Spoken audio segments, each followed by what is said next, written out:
ជំរាបសួរបងប្អូនទាំងអស់គ្នាបាទថ្ងៃនេះលោកគ្រូនឹងចែករំលែក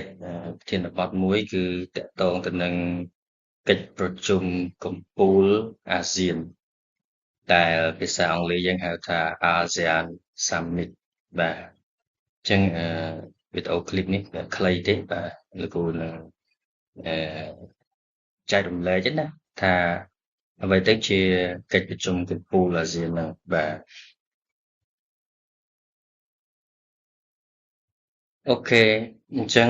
នឹងឯកិច្ចប្រជុំកំពូលអាស៊ានឬក៏ ASEAN Summit ហ្នឹងវាគឺជាយើងហៅថាជាព្រឹត្តិការណ៍ដ៏សំខាន់ដែលសម្រេចចិត្តគោលនយោបាយជាន់ខ្ពស់របស់អាស៊ានហ្នឹងណាហើយដែលកិច្ចប្រជុំកំពូលអាស៊ានហ្នឹងគឺមានប្រមុខរដ្ឋឬក៏ប្រមុខរដ្ឋាភិបាលរបស់រដ្ឋដែលជាសមាជិកអាស៊ានទាំងអស់ហ្នឹងចូលរួមបាទនៅក្នុងកិច្ចប្រជុំកំពូលហ្នឹងហើយបាទជាទូទៅកិច្ចប្រជុំកំពូលអាស៊ានហ្នឹងគឺគេធ្វើឡើងពីរដងក្នុងមួយឆ្នាំបាទជាទូទៅដែលកំណត់ដោយយើងហៅថាប្រធាននៃកិច្ចប្រជុំកំពូលអាស៊ានហ្នឹងដោយមានការពិគ្រោះយោបល់ជាមួយរដ្ឋសមាជិករបស់អាស៊ានផ្សេងទៀតបាទ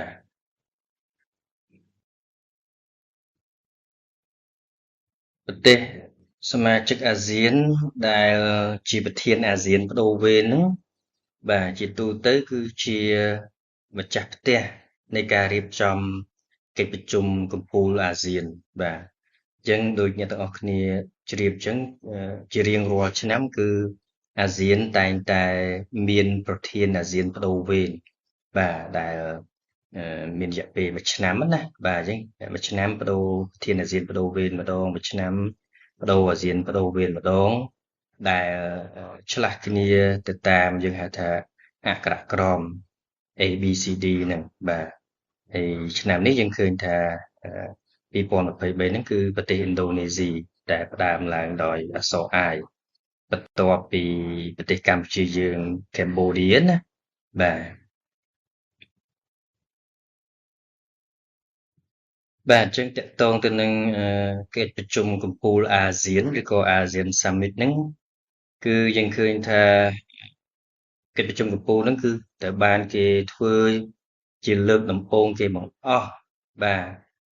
លើកទី1គេបង្អស់គឺធ្វើឡើងនៅកោះបាលីប្រទេសឥណ្ឌូនេស៊ីបាទកាលពីថ្ងៃទី23 24បាទ25កុម្ភៈឆ្នាំ1976មកម្លេះបាទនេះជាយើងហៅថាASEAN Summit លើកដំបូងគេបង្អស់បាទនៅកោះបាលីប្រទេសឥណ្ឌូនេស៊ីហ្នឹងបាទហើយហ្នឹងឯងនៅក្នុងកិច្ចប្រជុំកំពូលអាស៊ានលើកទី1ហ្នឹងយើងឃើញថាមានប្រទេសដែលយើងហៅថាជាស្ថាបនិកអាស៊ានដំបូងតែ5ប្រទេសទេបាទនៅក្នុងហ្នឹងយើងឃើញមានបាទមានប្រទេសឥណ្ឌូនេស៊ីណាបាទយើងមានប្រទេសម៉ាឡេស៊ីបាទយើងមានហ្វីលីពីនបាទយើងមានសិង្ហបុរីឬក៏យើងហៅសិង្ហបុរហ្នឹងបាទហើយយើងមានប្រទេសថៃបាទ5ប្រទេសហ្នឹងដែល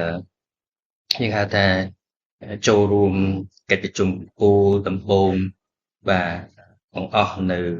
កោះបាលីប្រទេសឥណ្ឌូនេស៊ី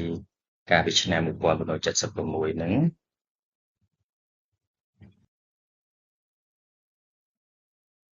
បាទយើងឃើញថាតកតងទៅនឹងកិច្ចប្រជុំកំពូលអាស៊ានហ្នឹងគឺបាទសម្រាប់កិច្ចប្រជុំកំពូលអាស៊ានលើកទី42គឺត្រូវបានធ្វើឡើងនៅទីក្រុង Labuan Bajo បាទទីក្រុង Labuan Bajo ហ្នឹងគឺនៅក្នុងប្រទេសឥណ្ឌូនេស៊ីបាទកាលពីថ្ងៃទី9ដល់ថ្ងៃទី11ខែឧសភាឆ្នាំ2023ហ្នឹងណាបាទអញ្ចឹងនេះជាព្រឹត្តិការណ៍ទាក់ទងទៅនឹងយើងហៅថាកិច្ចប្រជុំកំពូលអាស៊ានលើកទី42បាទ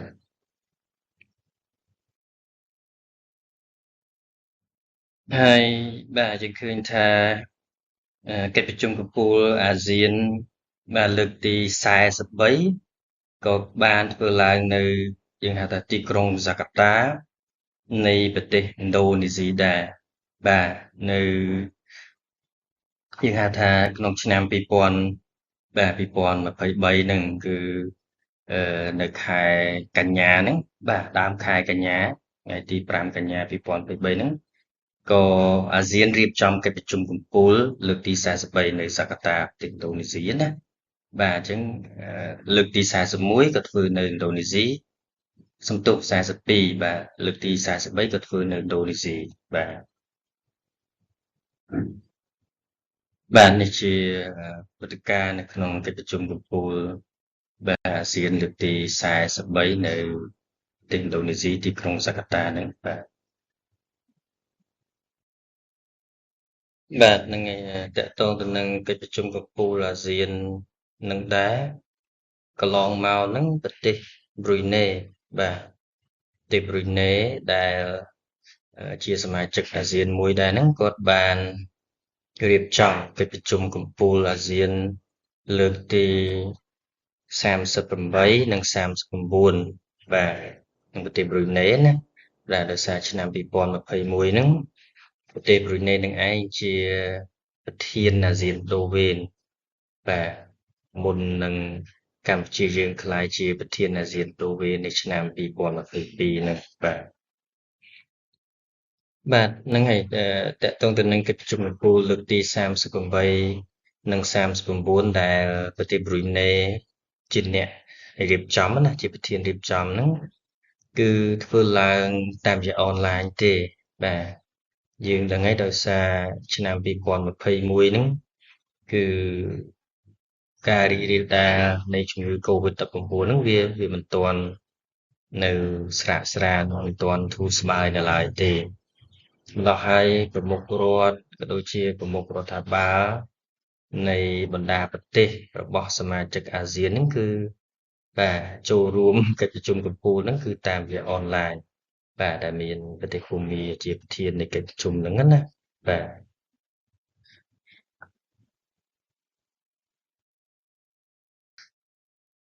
បាទយើងឃើញថាតកតងនឹងកិច្ចប្រជុំកំពូលនឹងដែរអឺ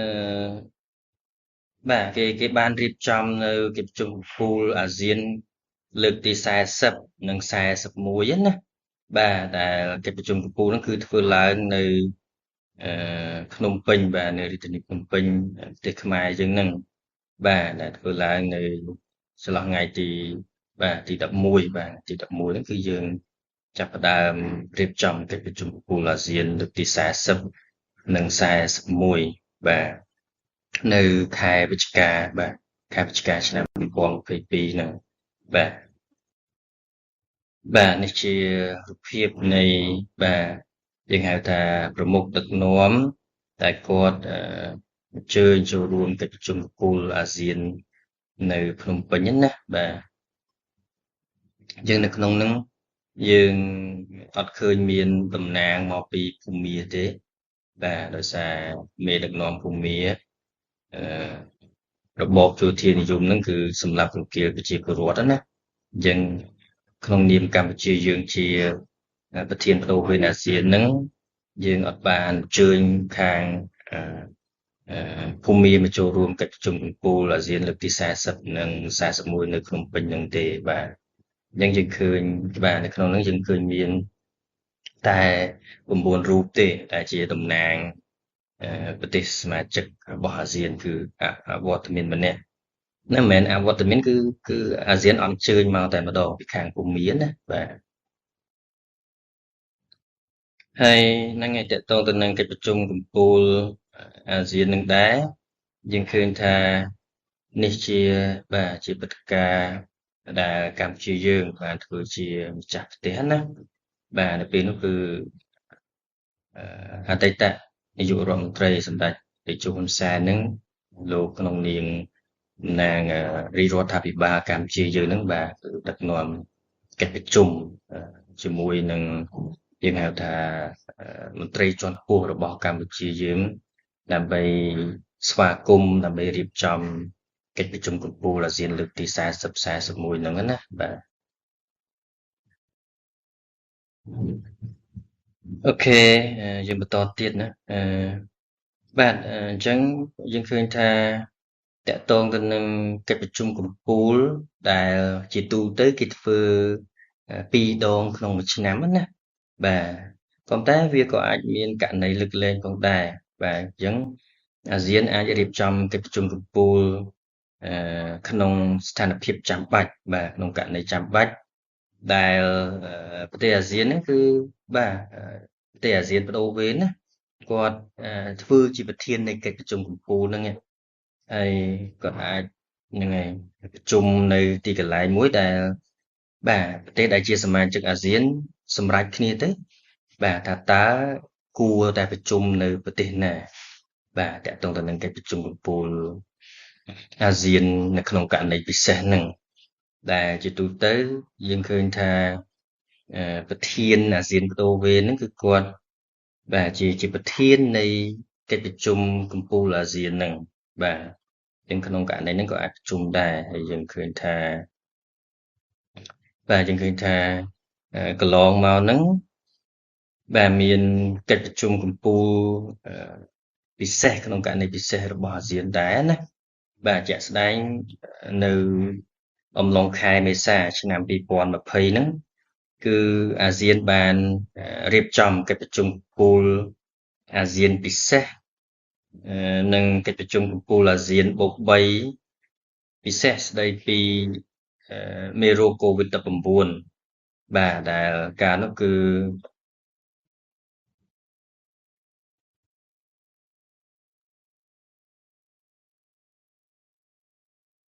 បាទដែលពេលនោះគឺរៀបចំឡើងដោយប្រទេសវៀតណាមបាទប្រទេសវៀតណាមគឺគាត់រៀបចំកិច្ចប្រជុំកំពូលពិសេសទាំងពីរហ្នឹងហើយវាដូចគ្នាទៅនឹងស្ថានភាពកិច្ចប្រជុំកំពូលដែលធ្វើនៅប្រ៊ុយណេដែរបាទគឺធ្វើលក្ខណៈអនឡាញបាទអញ្ចឹងប្រមុខដឹកនាំរដ្ឋាភិបាលដែលជាសមាជិកអាស៊ានទាំង9ហ្នឹងជាមួយនឹងយើងហៅថាប្រមុខតំណាងរបស់ប្រទេសចិនជប៉ុនកូរ៉េ3ប្រទេសហ្នឹងណាអញ្ចឹងបានយើងហៅថាអាស៊ានបូក3បាទអាស៊ាន plus 3ហ្នឹងបាទអញ្ចឹងបានរៀបចំកិច្ចប្រជុំកំពូលពិសេសករណីពិសេសហ្នឹងដោយជជែកពិភាក្សាគ្នាទៅលើស្ថានភាពមេរោគ COVID-19 ហ្នឹងបាទចឹងនឹងធ្វើតាមរយៈអនឡាញបាទនៅអំឡុងខែពាក់កណ្ដាលខែមេសាឆ្នាំ2020កន្លងទៅហ្នឹងបាទ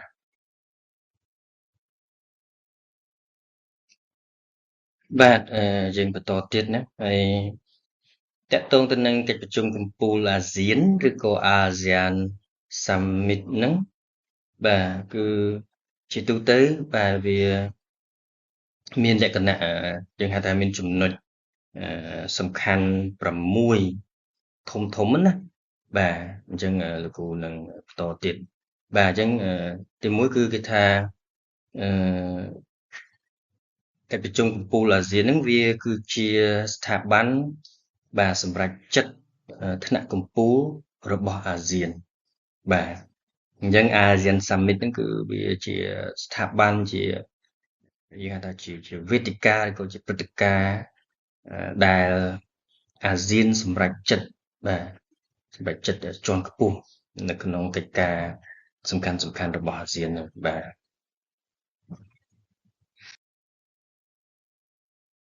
បាទ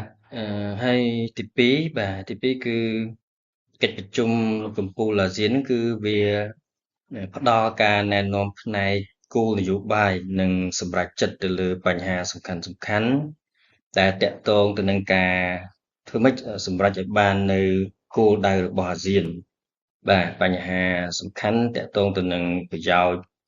រដ្ឋដែលជាសមាជិករបស់អាស៊ាននិងបញ្ហាទាំងឡាយដែលក្រុមប្រឹក្សាសម្របសម្រួលអាស៊ានក្រុមប្រឹក្សាសហគមន៍អាស៊ាននិងស្ថាប័នផ្សេងទៀតចំណុះអាស៊ានផ្នែករដ្ឋមន្ត្រីរបស់អាស៊ានហ្នឹងបានដាក់ជូនមកហ្នឹងបាទ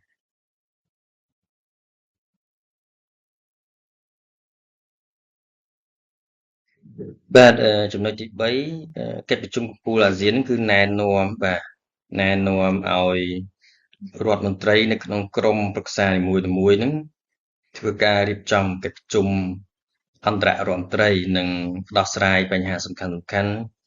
តាក់ទងទៅនឹងអាស៊ានដែលវាពាក់ព័ន្ធទៅនឹង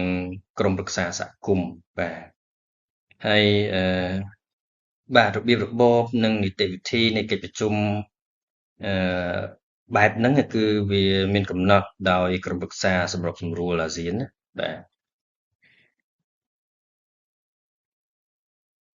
បាទយើងមើលចំណុចបន្តទៀតនោះគឺចំណុចទី4គឺតាក់ទងទៅនឹង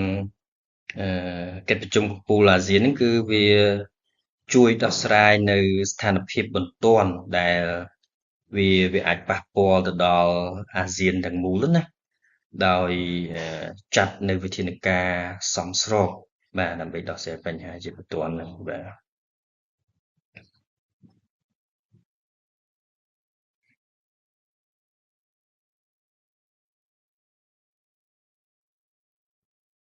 បាទឥឡូវយើងមើលចំណុចបន្ទាប់ទៀតគឺបាទចំណុចទី5ហ្នឹងយើងឃើញថាកិច្ចប្រជុំកំពូលអាស៊ានហ្នឹងគឺមានអំណាចក្នុងការបង្កើតឬក៏នឹងលុបចោលនៅយើងហៅថាស្ថាប័នផ្សេងៗដែលជំនួសឲ្យអាស៊ានណាបាទជាពិសេសស្ថាប័នផ្នែករដ្ឋមន្ត្រីនិងបាទស្ថាប័នអាស៊ានផ្សេងទៀតបាទយើងកិច្ចប្រជុំកំពូលអាស៊ានគឺគាត់មានអំណាចបែបហ្នឹងណាបាទបាទនឹងថ្ងៃឥឡូវយើងមើលចំណុចបន្តទៀតហើយក៏ជាចំណុចចុងក្រោយដែរអញ្ចឹងកិច្ចប្រជុំកំពូលអាស៊ាន ASEAN Summit ហ្នឹងបាទគឺតែងតាំងបាទគឺតែងតាំងនៅអគ្គលេខាធិការអាស៊ានដែលអគ្គលេខាធិការអាស៊ានហ្នឹងគឺគាត់មានឋានៈជារដ្ឋមន្ត្រីណាបាទអញ្ចឹងគាត់ធ្វើការតែងតាំងសម្រាប់ជួយកិច្ចការងាររបស់អាស៊ានទាំងមូលហ្នឹងបាទអញ្ចឹងអាស៊ានគាត់មានអគ្គលេខាធិការអាស៊ានបាទតែបច្ចុប្បន្ននេះអគ្គលេខាធិការអាស៊ានហ្នឹងគឺឯកឧត្តមកៅកំហួនណាបាទគាត់ខ្មែរយើងទេបាទគាត់ជាអគ្គលេខាធិការអាស៊ានដែលធ្វើការនៅអគ្គលេខាធិការដ្ឋានអាស៊ាននៅទីក្រុងសាកាតាប្រទេសឥណ្ឌូនេស៊ីបាទអញ្ចឹងលោកគ្រូមានតែប៉ុណ្្នឹងទេតកតងទៅនឹងប្រធានបទដែលនិយាយពីកិច្ចប្រជុំកំពូលអាស៊ានបាទអរគុណច្រើនបាទ